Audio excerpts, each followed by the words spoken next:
Mi sabi sa akin ni Daddy last time, Mami, yung malamami po, ilan po ng tahanan. Ilaw ng tahanan, sabi ni Daddy.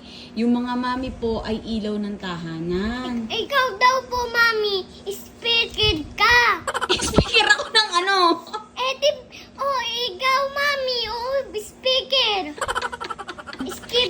Skipper pa po ikaw ng tahanan. Speaker daw ako ng tahanan? Ay, huwag kami ingay, hindi ko pwede sa'yo sabihin. Sabi nino? Daddy! Sabi, speaker daw ako ng tahanan. bawal mo daw sabihin sa akin. Sinabi talaga ni Daddy yan? Naku, lagot talaga yun sa akin ng Daddy mo. Tamaan sa'yo yan? Sige, may paluin mo. Ano ba yung speaker ng tahanan, Mami? Sabi sa akin ni Daddy, may right ka mo. Armalite pa ako. Sabi ni Daddy. Dug. Ganun ka daw. Ulit-ulitin mo. Di ganun ka daw. Dug. Ganun daw ako?